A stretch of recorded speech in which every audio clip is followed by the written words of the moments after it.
Customers Matter is a podcast about customer-centred, omni-channel marketing in an age of digital disruption, mobility, and the Internet of Things. It's hosted by John O'Neill, a management consultant and founding owner of Commotion, an agency specialising in customer experience design and delivery. In Melbourne, where I'm joined by Julian Clark. Julian's the CEO of the Lancemore Group. It owns and manages boutique luxury hotels in Victoria, New South Wales and Queensland. Lancemore is a family company that Julian was determined never ever to work in, let alone to run. And yet, here he is, after a sparkling career in Europe in management consulting, strategy and finance at the helm of the family company. So today we're going to talk about how that came to be, that Julian now finds himself not only doing this job, but how he goes about innovating around his customers in one of the most competitive sectors in a world that's becoming more and more demanding, and he's got to be more and more purposeful. We're also looking at what really drives Julian and his company beyond making a buck. We're also going to get finally a few tips from an industry insider about how he finds and books the best boutique hotels at the best prices right around the world. So with that, Julian, welcome to Customers Matter. Thanks very much. So you obviously grew up in Victoria as well. Yeah, your family was getting into this, but you ended up working in London for many years. So what was your path? Where did you study at school and at university, and what did you study, and why? And how did you end up in London? All right. So I went to school in Melbourne, and then I went to Melbourne Uni. I went to Wesley in Melbourne, and did an arts commerce degree there, and I remember left and right side of the brain. Yeah, exactly. In fact, interestingly enough, I always said that I did arts for the passion and commerce to get a job, and that was kind of how it was. And I think I became more interested in the commerce side. I kind of, what I like is kind of dreaming and doing. And interesting you say left and right side of the brain. I'm literally 50-50. Although, in this job, you tend to get pulled more to the logic than the creative, a lot of the time. But I, interestingly enough, value the creative side rather than the logic side of my brain more, if that makes sense. So, I went to Melbourne Uni, did that, took a year off after third year, and did an exchange semester over at Georgetown Uni in the States, which was great. And I mean, they've got the School of Foreign Service over there, which was really stimulating to be in that environment. It was a lot of fun. I wish I had a year there. It was also, that was so late 30s, that was the Gore-Bush election, and, so Clinton, being president, being an alum at Georgetown, came and spoke. Madeleine Albright, Secretary of State, came from Georgetown, went back to Georgetown to teach international relations, so it was kind of cool. So it sort of opened you to a world, I guess. Had you travelled as a kid? Or I had, yeah. I'd probably travelled quite a lot. So Dad's work took him internationally, and he used to cash in a first-class airfare that was there, and he'd get a couple of economies. And we couldn't afford to do the whole family travel, but I've got three sisters, and they're all 8, 10 and 12 years older than me, so I got dragged along. And at the time, I really probably didn't want to get dragged along, truth be told, but when you look back, I'm not sure whether that sparked the passion for travel, but it was probably what ended up coming there. So I went to London. To answer your earlier question, I moved to Sydney when I came back and got a job in banking, actually, and then met a girl, and she came from the other side of the world, so I decided I'd follow her over there, and that didn't work out, and so I decided to come home after a few years. So when I asked before what sparked the early passion, obviously there was a girl here, but in terms of your appetite for work and your management consulting, so tell me, how did you get into that? Was that a passion play originally? I think it's always important to try and work out what you like. And so my 20s were about working I worked in 4 industries by the time I was 27, all in similar roles. So I always chose a career that had transferable skills. So what were those industries? So I worked in banking, insurance, and online sports betting, and hotels. So they were fairly eclectic. And obviously I stayed in the one that I'm most passionate about. But you take a bit from every one that you're in the industry too. So, Julian, Can you tell me about the sort of businesses you're working with in London and Europe, and I guess in particular, when did you start thinking about that relationship between businesses and their customers? Okay, sure. So I started off when I finished my degree going up to Sydney, and I worked at Westpac there, and we did some rotations. And thinking about when I first had the customers, actually my job at Westpac was in a strategy team, but that strategy team was a small SWAT team that was 100% about how do you improve the customer experience. So that was my job for a couple of years, and then any secret sauce you can share? What did you take out of that? A lot. I mean, if it was a simple answer, everyone would be doing it. It's really not a simple answer. Look, I think the secret sauce is focus, prioritise, focus, tick off, continue, and do the next thing. I think the biggest mistake that anyone makes when you're trying to do something is trying to tackle too much at the same time, and in doing so really hardly shift the needle on anything.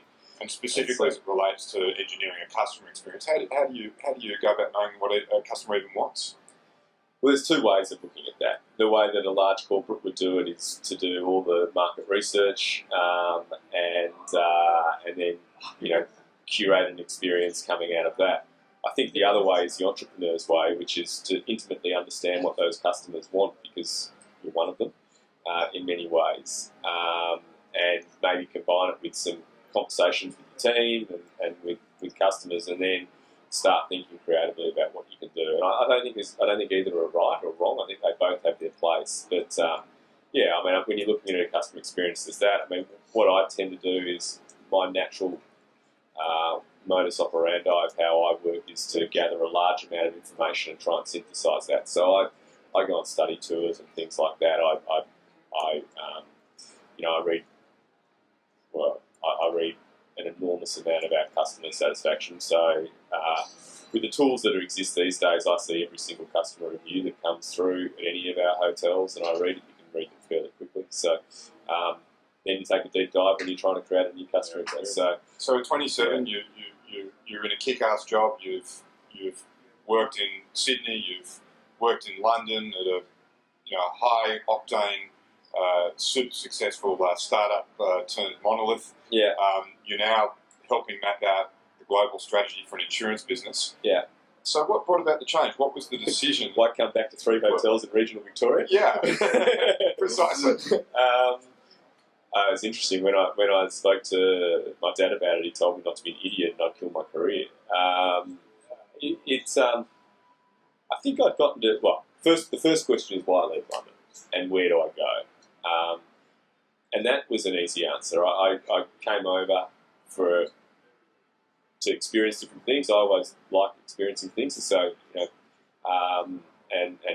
so I came over for that experience, and I came over there for a relationship which was no longer in existence. So I had a couple of years over there, and I loved my time. But anyone who's lived in London will know that the weather isn't exactly Australia's weather. And I remember vividly, looking out the window, and my next step was quite clear. I was either going to be going and being a regional manager for one of the regions, as in this regional strategy manager, or I'd go off and lead a division in Poland or something like that. And neither of those were all that exciting to me, truth be told. It's funny you should say that. I once got offered a job in London with a broadcast company. Yeah. And they were running 12-hour shifts, and I thought, summer or winter, it's the same as being in the coal mine. You go down before dark and you come up after dark. So I looked out. At that stage, London skyline wasn't what it is today. And so we were in the city, and I was on the 10th floor or something like that, at which stage you could see everything. I was looking out over St Paul's, and it was 3:30 in the afternoon, and it was dark, and I'd been working 12, 13-hour days, an hour to get to and from work in the dark, going there, getting home in the dark. The work was invigorating and challenging and interesting, but I kind of thought, I don't know if this is... now's the time to go. I'm going to go. Yeah. Julian, tell me, you'd determinedly have vowed not to be in the family business. Yeah. Why didn't you want to be in the family business, and what changed your mind? Look, I grew up fortunate. Both my parents were middle class. I grew up with a private school education, and I had no interest in basically just getting everything spoon-fed to me, to be perfectly honest. So they always taught me the value of hard work and a buck, and they put everything on. My parents put everything on the line when they started their businesses, and they were fortunate, but they are in a different position now, and that changed when I was growing up, and I was never, I never wanted a free kick.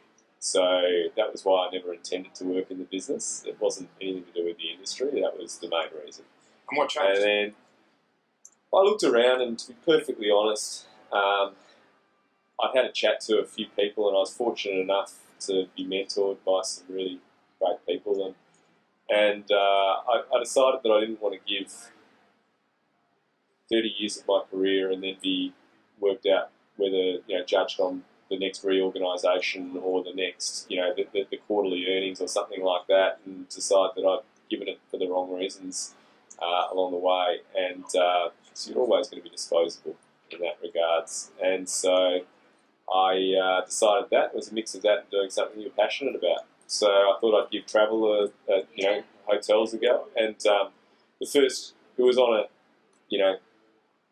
year was we'll give each other a year and see if we like each other. And so this is you and your dad. I mean, and mum and dad. So how did you negotiate? So I said to them, I'm going to come home, and I'm thinking, how do you feel about me working for the family company? And the initial response, as I said, was, don't be stupid, you'll kill your career. And I said, well, I don't think I will. I'll have a year there, and if you like me and if I like you, we can consider staying, and if I don't, I'll just go back doing what I was doing. So it's not exactly fatal. As a 27-year-old, I didn't have kids and a mortgage, all that sort of stuff. So there were no pressures at all in that regards. And so, I think the other thing is, when it's a family business, you grow up with it. So I'd worked in the business from year 7 to year 12, every single school holidays I had to go work there. I say had to, I didn't always want to. I know what I've got to get my son doing at school holidays. And they were really keen to teach us the value of a buck and hard work along the way. Unfortunately, I didn't learn many maintenance skills, which Mum was always disappointed about, which was there. So I did that, and then of course you always think about what you're doing, about how it relates back to the family business. So I wanted to have a crack at that, and it wasn't just a handover. I mean, it was actually Mum who had been MD for 21 years, and it's not easy to hand over after 21 years and building 3 properties yourself and all of those things, which she had done. And so tell me, because you described the state of the business when it was founded. By the time you returned to work in it, what had it become? What had occurred over that time? So we'd moved to 3 hotels, and so we'd moved into the boutique hotel space, as well as we still had a strong foothold in conferencing. That had become a lot more competitive also, to be perfectly honest. So we opened, we kept on innovating, and then at that stage, though, my parents were getting older, and they didn't have the same energy and drive to take that forward. So we probably stagnated for a few years, truth be told. And we had to diagnose that situation as you got in. And I was always very keen. The easiest thing to do is to come in and just try and impose your own thoughts. So I wasn't CEO when I came in. I was working in sales and marketing and strategy. And I just spent some time paying homage to learn the business from top to toe. So the 3 properties that you... So they are Lancemore Hill, Lindendary at Reed Hill on the Mornington Peninsula, and Lindemore at Miller. And can you describe those who may not have... So sure, of course. Lancemore Hill remains an events-driven property, half an hour from the airport, an hour from Melbourne, 275 acres, 150 of bush. So it's quite a rural-feeling property in many ways. And in fact, we're about to do a multi-million refurb on it, and we'll probably rename it the farm, which is obviously a colloquial aspect to it there. It's a beautiful spot. It's in our family's hearts too. My sisters grew up there. My parents had it for 10 years before we bought on that land, etc., etc. So, we've been there every Easter for 40 years. So that gives you an idea of that. Lindendary was different. Lindendary was a 40-room boutique hotel in the Mornington Peninsula, and Lindemore was up in the King Valley in Miller, just opposite Brown Brothers there, 40 rooms also. So we're definitely down the more boutique end and more regional space. So you came and what did you bring to the table? It sounds like you brought perhaps the next generation thinking. You'd been working as a corporate strategist, so you were starting to, you were seeing things a bit different, and it looked like there was a bit of a baton passing opportunity as it turned out. Yeah. And it's easy to look. I know what I thought I brought at the time, which was I thought that I brought a different perspective, and they thought too, and a more strategic outlook on things. What also transpired, I think, is there were two other things that I brought. One was an energy and drive, which you have at the start of your career that you don't have at the end of your career naturally. So that was a big thing. And the other thing was I probably brought more of an interest in getting heavily involved in the industry. So this was about a decade ago? Yeah, well, in fact, a decade exactly. So tell me what's happened over the 10 years. How's the company grown, and what's changed in the business under your stewardship? So we've now got 8 hotels in different jurisdictions. So I think that's the most obvious physical thing that's changed. Can you describe the additional hotels and how they came online? Yeah, absolutely. So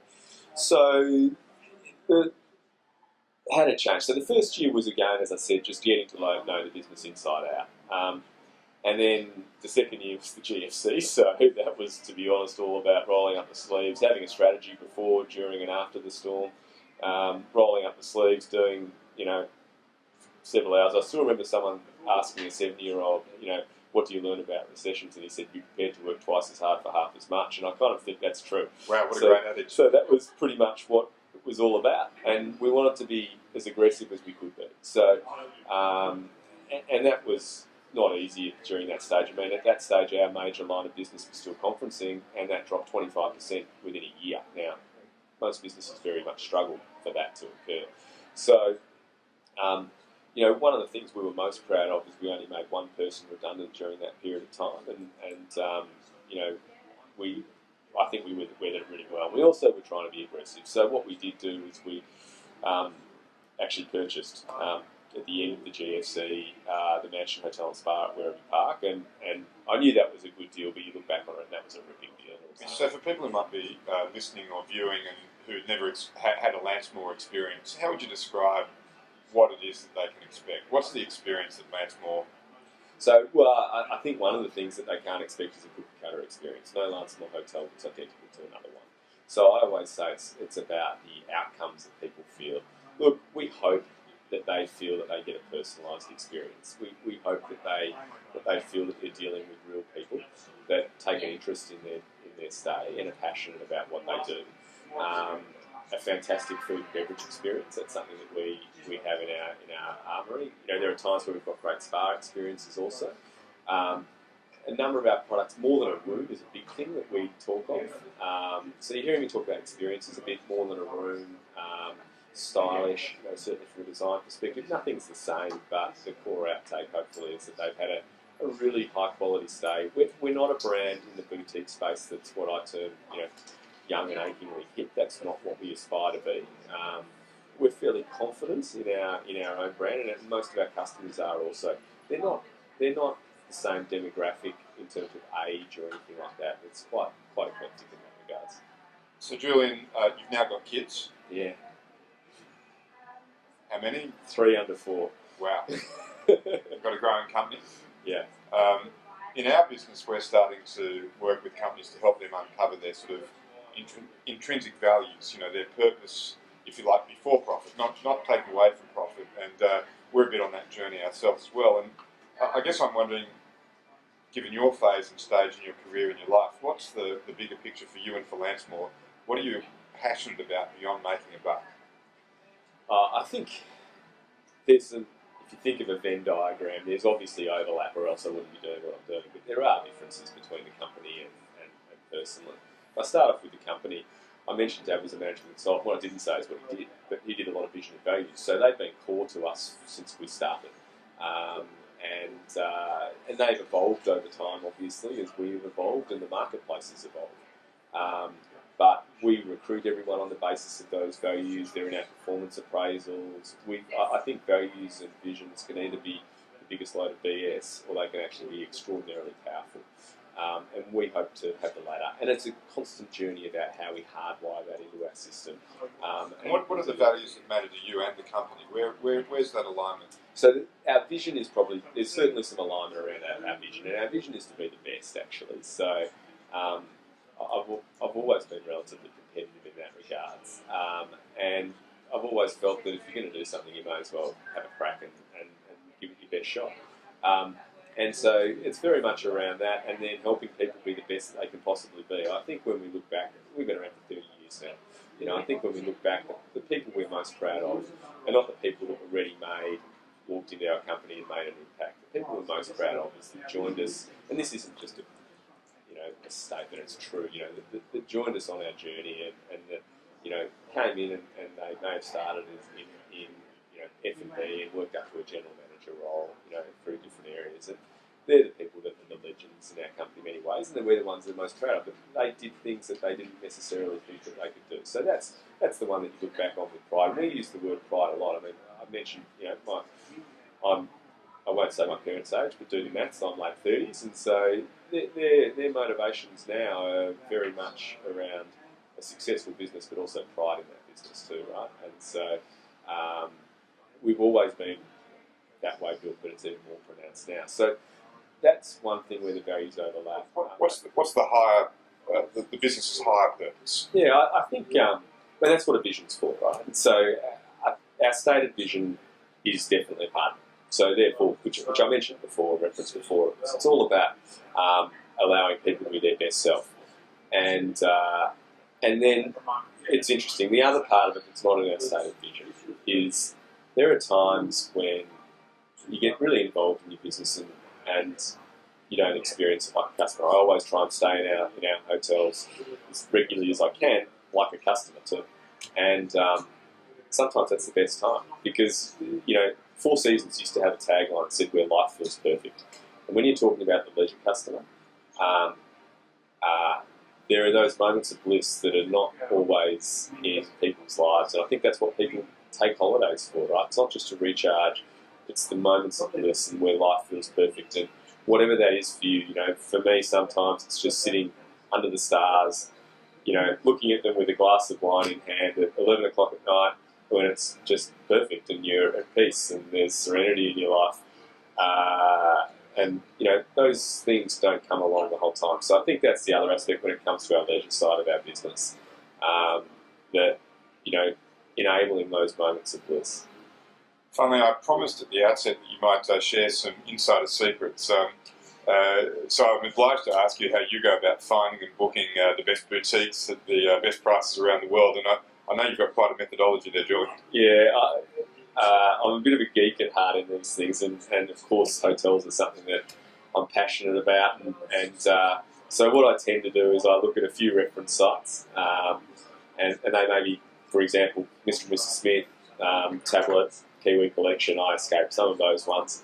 And I will cross-reference that with their ranking on Trivago, which sort of pulls together all the online rankings of the OTAs, and then cross-reference that with TripAdvisor, and then have a look at rates and location at the same time, and then eventually you choose one. So it's painstaking, to be perfectly honest. It's exciting to start off with because you're looking at all these new hotels that particularly if you're going outside of Australia, you sort of know all the Australian market, but outside of there that you're getting excited about. And then after about a week or so, it starts to become more painful.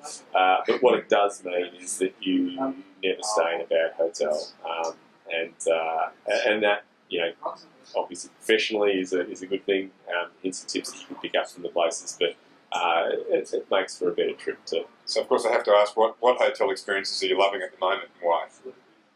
I was down at Sapphire Freycinet a month ago, and that's a pretty special place. I've been meaning to get down there for a while. Down in Tasmania? Yeah, it's unbelievable.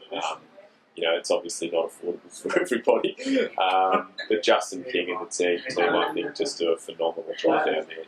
And I'm a big believer in non-starchy service, and I think they do that very, very well. Non-starchy. I think the old school 5-star, incredibly formal service is no longer what the luxury customer is after. It's certainly not what I'm after. And I think they deliver that to perfection. So I like that. And equally, we were talking before, was just spent the last week down at Mornington Peninsula working down at Lindari.